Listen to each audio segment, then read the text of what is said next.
ಎಲ್ಲಾ ಹಾನಿಯಿಂದ ಕೂದಲನ್ನು ರಕ್ಷಿಸುತ್ತೆ. ಬರೀ Amrit noni reach root premium hair oil.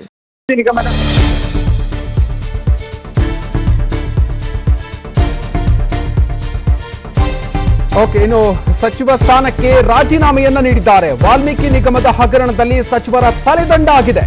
CM Siddaramaiah ಸಂಪುಟದ ಮೊದಲ ವಿಕೆಟ್ ಇದೀಗ ಪತನ ಆಗಿದೆ. ಸಿಎಂ ಸಂಪುಟದ ಮೊದಲ ವಿಕೆಟ್ ಪತನ ಆಗಿರೋದು ಬಿಜೆಪಿ ಪ್ರತಿಭಟನೆಯ ಬೆನ್ನಲ್ಲೇ ನಾಗೇಂದ್ರ ರಾಜೀನಾಮೆಯನ್ನ ನೀಡಿದ್ದಾರೆ. ಮುಜುಗರವನ್ನ ತಪ್ಪಿಸೋದಕ್ಕೆ ಸರ್ಕಾರ ಇದೀಗ ರಾಜೀನಾಮೆಯನ್ನ ಪಡೆದಿದೆ. ನಾಗೇಂದ್ರ ಅವರು ರಾಜೀನಾಮೆಯನ್ನ ನೀಡಿದ್ದಾರೆ. ಸಚಿವ ಸ್ಥಾನಕ್ಕೆ ಕೊನೆಗೂ ಕೂಡ ರಾಜೀನಾಮೆಯನ್ನ ನೀಡಿದ್ದಾರೆ. ಈಗಾಗಲೇ ಸಾಕಷ್ಟು ಒತ್ತಡಗಳು ಬಿದ್ದಿತ್ತು. ಬಿಜೆಪಿ ನಿರಂತರವಾಗಿ ಪ್ರತಿಭಟನೆಯನ್ನ ನಡೆಸ್ತಾ ಇತ್ತು. ರಾಜ್ಯಾದ್ಯಂತ ಬಿಜೆಪಿ ಪ್ರತಿಭಟನೆಯನ್ನ ಹಮ್ಮಿಕೊಂಡಿತ್ತು, ಪ್ರತಿಭಟನೆಯನ್ನ ಮಾಡ್ತಾ ಇತ್ತು. ಯಾವುದಕ್ಕೂ ಕೂಡ ತಲೆ ಕೆಡಿಸಿಕೊಂಡಿರಲಿಲ್ಲ. ಇದೀಗ ಈ ಒಂದು ಪ್ರಕರಣ ಮತ್ತಷ್ಟು ತೀವ್ರ ಆಗ್ತಾ ಇದೆ. ಸಿಬಿಐಗೂ ಕೂಡ ಸ್ವಯಂ ಪ್ರೇರಿತ ದೂರನ್ನ ದಾಖಲು ಮಾಡಿಕೊಂಡಿದೆ ಸಿಬಿಐ. ಇದಾದ ಬೆನ್ನಲ್ಲೇ ಇದೀಗ ಸಚಿವ ಸ್ಥಾನಕ್ಕೆ ರಾಜೀನಾಮೆಯನ್ನ ನೀಡಿದ್ದಾರೆ. ವಾಲ್ಮೀಕಿ ನಿಗಮದ ಹಗರಣದಲ್ಲಿ ಸಚಿವರ ತಲೆದಂಡ ಆಗಿದೆ. ಸಿಎಂ ಸಿದ್ದರಾಮಯ್ಯ ಸಂಪುಟದ ಮೊದಲ ವಿಕೆಟ್ ಇದೀಗ ಪತನ ಆಗಿದೆ. 187 ಕೋಟಿ ರೂಪಾಯಿ ಮೊತ್ತದ ಹಗರಣ ಇದು. ಹೀಗಾಗಿ ಈ ಒಂದು ಪ್ರಕರಣದ ಹಿನ್ನೆಲೆಯಲ್ಲಿ ಮುಜುಗರವನ್ನ ತಪ್ಪಿಸೋದಕ್ಕೆ ರಾಜೀನಾಮೆಯನ್ನ ಪಡ್ಕೊಂಡಿದೆ ಸರ್ಕಾರ.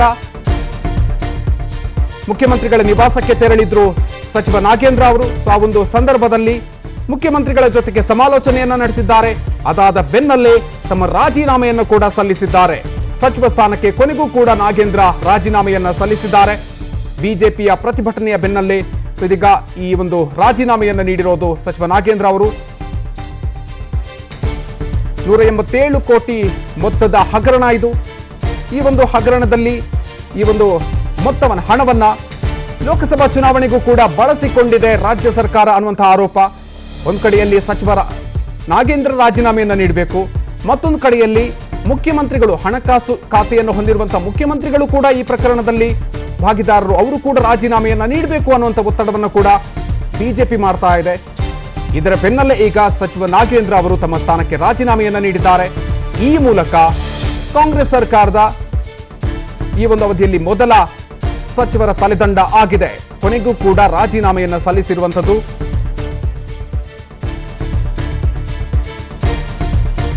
ವಿಸ್ತಾರ ನ್ಯೂಸ್ ಈ ಸುದ್ದಿಯನ್ನ ಈಗಾಗಲೇ ಬಿತ್ತರಿಸಿತ್ತು. ಇದೀಗ ಕಡೆಗೂ ಕೂಡ ಅದು ನಿಜ ಆಗಿದೆ. ಬನ್ನಿ ಬಗ್ಗೆ ಇನ್ನಷ್ಟು ಹೆಚ್ಚಿನ ಮಾಹಿತಿಯನ್ನ ನೀಡ್ತಾರೆ ನಮ್ಮ ಪ್ರತಿನಿಧಿ ಮಾರುತಿ ಪಾವಗಡ. ಇದೀಗ ನಮ್ಮ ಜೊತೆಗೆ ನೇರ ಸಂಪರ್ಕದಲ್ಲಿ ಜಾಯ್ನ್ ಆಗ್ತಿದ್ದಾರೆ. ಮಾರುತಿ, ಇದೀಗ ಕಡೆಗೂ ಕೂಡ ರಾಜೀನಾಮೆಯನ್ನ ನೀಡಿದ್ದಾರೆ ನಾಗೇಂದ್ರ ಅವರು. ಏನೇನು ಅಪ್ಡೇಟ್ಸ್ ಇದೆ?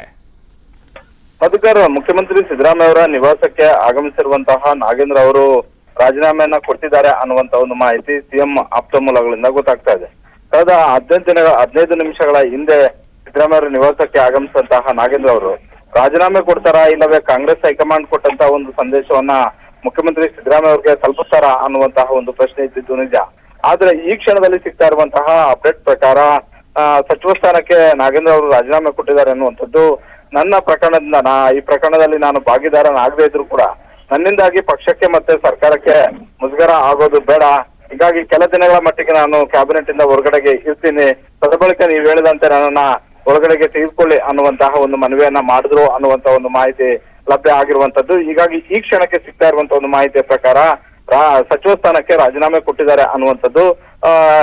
ಬಹುತೇಕ ಇನ್ನೇನು ಕೆಲವೇ ನಿಮಿಷಗಳಲ್ಲಿ ರಾಜೀನಾಮೆ ಕೊಟ್ಟಿರುವಂತಹ ಒಂದು ಪತ್ರವೂ ಕೂಡ ಮಾಧ್ಯಮ. ನನ್ನ ಜೀವನದಲ್ಲಿ ನಾನು ಮಾತ್ರವಲ್ಲ, ನನ್ನ ಕೂದಲು ಕೂಡ ಆಗಿರ್ಬೇಕು ಸ್ಟ್ರಾಂಗ್ ಅಂಡ್ ಸ್ಟೈಲಿಶ್. ಬರೀ Amrit noni reach root premium hair oil ನೊಂದಿಗೆ. Reach root premium hair oil ಕೈ ಸೇರುವಂತಹ ಒಂದು ಸಾಧ್ಯತೆ ಇದೆ. ಒಟ್ಟಾರೆ ಪಕ್ಷಕ್ಕೆ ಬಹಳಷ್ಟು ಮುಜುಗರ ತರಿಸಿದಂತಹ, ಸರ್ಕಾರಕ್ಕೆ ಬಹಳಷ್ಟು ಮುಜುಗರ ತರಿಸಿದಂತಹ ಒಂದು ಪ್ರಕರಣದಲ್ಲಿ ಸದ್ಯಕ್ಕೆ ರಾಜೀನಾಮೆಯನ್ನ ತೆಗೆದುಕೊಂಡು ಸರ್ಕಾರ ಸೇಫ್ ಆಯ್ತು ಅಂತಾನೆ ಹೇಳ್ಬೋದು. ವಿಪಕ್ಷಗಳಿಗೆ ಅಸ್ತ್ರ ಇದ್ದಂತಹ ಒಂದು ಅಸ್ತ್ರವನ್ನು ಕೂಡ ಇಲ್ಲದೇ ಇರುವಂತಹ ಒಂದು ರೀತಿಯಲ್ಲಿ ನೋಡ್ಕೊಳ್ಳೋದ್ರಲ್ಲಿ ಸಿದ್ದರಾಮಯ್ಯ ಮತ್ತೆ ಡಿ ಕೆ ಶಿವಕುಮಾರ್ ಅವರು ಯಶಸ್ವಿಯಾಗಿದ್ದಾರೆ. ಆದ್ರೆ ಸರ್ಕಾರದ ಮೇಲೆ ಇದ್ದಂತಹ 1 ವರ್ಷದಲ್ಲೇ 1 ವಿಕೆಟ್ ಬಿತ್ತು, ಮೊದಲ ವಿಕೆಟ್ ಪತನವಾಯಿತು ಅನ್ನುವಂತಹ ಒಂದು ವಿಕೆಟ್ ಅನ್ನ ತಲೆದಂಡ ಮಾಡ್ತೀವಿ ಅನ್ನುವಂತಹ ಒಂದು ಚರ್ಚೆ ಏನು ಬಿಜೆಪಿ ಅವರು ಮಾಡಿದ್ರು, ಅದರಂತೆ ಒಂದು ರೀತಿಯಲ್ಲಿ ಬಿಜೆಪಿಯ ಪ್ರತಿಭಟನೆ ಅಷ್ಟು ದೊಡ್ಡ ಮಟ್ಟಕ್ಕೆ ಇಲ್ಲದೇ ಇದ್ರು ಕೂಡ ಜನಾಕ್ರೋಶ, ಒಂದು ಕಡೆ ಜನಾಕ್ರೋಶ, ಮತ್ತೊಂದು ಕಡೆ ಬ್ಯಾಂಕ್ ಅಧಿಕಾರಿಗಳು ಸಿಬಿಐಗೆ ತನಿಖೆಗೆ ಒತ್ತಾಯಿಸುವುದು, ಎಲ್ಲವೂ ಕೂಡ ಒಂದಷ್ಟು ಆಡಪ್ ಆಯ್ತು. ಹೀಗಾಗಿ ಬಿಜೆಪಿಯ ಪ್ರತಿಭಟನೆಯನ್ನು ಕೂಡ ಇದಕ್ಕೆ ಒಂದಷ್ಟು ಆಡಪ್ ಆಗಿದ್ರಿಂದ ಸಹಜವಾಗಿ ಸರ್ಕಾರ ಮತ್ತೆ ಪಕ್ಷಕ್ಕೆ ಡ್ಯಾಮೇಜ್ ಆಗ್ತಿದೆ ಅನ್ನುವಂತಹ ಕಾರಣಕ್ಕೋಸ್ಕರ ನಾಗೇಂದ್ರ ಅವರನ್ನ ಕೊನೆಗೂ ಕೂಡ ರಾಜೀನಾಮೆ ತೆಗೆದುಕೊಳ್ಳುವಂತ ಒಂದು ನಿರ್ಧಾರ ಸಿದ್ದರಾಮಯ್ಯ ಅವರು ತೆಗೆದುಕೊಂಡ್ರು ಅಂತ ಹೇಳ್ಬೋದು ಮಧುಕರ್ ಶೆಟ್ಟಿ. ಇನ್ನು ಮಾರುತಿಗೆ ಈಗಾಗಲೇ ರಾಜೀನಾಮೆಯನ್ನ ನೀಡಾಗಿದೆ. ಮತ್ತೊಂದು ಕಡೆಯಲ್ಲಿ ಬಿಜೆಪಿ ಕೂಡ ಸಾಕಷ್ಟು ಹೋರಾಟವನ್ನ ಮಾಡ್ತಾ ಇದೆ.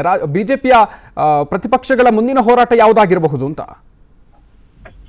ಬಿಜೆಪಿಯ ಹೋರಾಟ ಇದ್ದಿದ್ದು ಈ ಕ್ಷಣಕ್ಕೆ ನಾವು ಯಾವುದೇ ಕಾರಣಕ್ಕೂ ಈ ಪ್ರಕರಣವನ್ನ ನೆಗ್ಲೆಕ್ಟ್ ಮಾಡಬಾರದು. ಈ ಪ್ರಕರಣ ರಾಜೀನಾಮೆ ತೆಗೆದುಕೊಳ್ಳುವಂತಹ ಅರ್ಹತೆ ಇರುವಂತಹ ಒಂದು ಪ್ರಕರಣ ಅಂತ.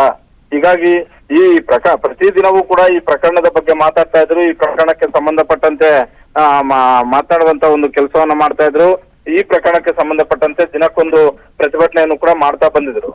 ರಾಜೀನಾಮೆ ಕೊಡುವವರೆಗೂ ಕೂಡ ಇದನ್ನ ಸರಣಿ ಪ್ರತಿಭಟನೆಗಳನ್ನ ಮಾಡಬೇಕು ಅನ್ನುವಂತಹ ಒಂದು ನಿರ್ಧಾರವನ್ನ ಈ ಹಿಂದೆ ರಾಜ್ಯ ಬಿಜೆಪಿ ಘಟಕ ಮಾಡಿತ್ತು. ಅದರಂತೆಯೇ ಚುನಾವಣೆಯ ಫಲಿತಾಂಶದ 2 ದಿನಗಳನ್ನ ಹೊರತುಪಡಿಸಿದ್ರೆ, ಮೊನ್ನೆ ಮತ್ತೆ ಅದಕ್ಕೂ ಮೊದಲ ದಿನ 2 ದಿನಗಳ ಹೊರತುಪಡಿಸಿದ್ರೆ ಉಳಿದ ದಿನಗಳು ಯಾವತ್ತಿಂದ ನಾಗೇಂದ್ರ ಅವರ ವಿರುದ್ಧ ಇಂತಹ ಒಂದು ಗಂಭೀರ ಆರೋಪ ಬಂತು ಅವತ್ತಿನಿಂದಲೂ ಕೂಡ ಸರಣಿ ಸುದ್ದಿಗೋಷ್ಠಿಗಳನ್ನ ಮಾಡಿದ್ರು, ಸರಣಿ ಪ್ರತಿಭಟನೆಗಳನ್ನ ಮಾಡಿದ್ರು. ಅದರ ಜೊತೆಗೆ ಮಾಧ್ಯಮಗಳಲ್ಲೂ ಕೂಡ ಈ ಪ್ರಕರಣದ ಬಗ್ಗೆ ಮಾಧ್ಯಮಗಳ ಮುಂದೆ ದಾಖಲೆಗಳ ಸಮೇತ ಮಾತಾಡುವಂತ ಒಂದು ಕೆಲಸವನ್ನ ಬಿಜೆಪಿ ಅವರು ಮಾಡಿದ್ರು. ಹೀಗಾಗಿ ಬಿಜೆಪಿ ಅವರು ಮುಂದೆ ಇದ್ದಿದ್ದೇನಂತ ಹೇಳಿದ್ರೆ ಈ ಪ್ರಕರಣ ಬಹಳಷ್ಟು ರಾಜೀನಾಮೆ ಪಡೆಯೋದಕ್ಕೆ ಸೂಕ್ತವಾದಂತ ಒಂದು ಪ್ರಕರಣ.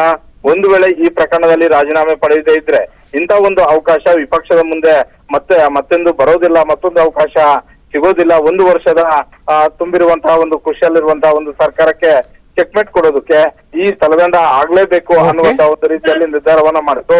ಅದರಲ್ಲಿ ಬಹುತೇಕ ಬಿಜೆಪಿ ನಾಯಕರು ಯಶಸ್ವಿ ಆದಂತೆ ಕಾಣಿಸ್ತಾ ಇದೆ. Madhukar Shetty, thank you Maruti.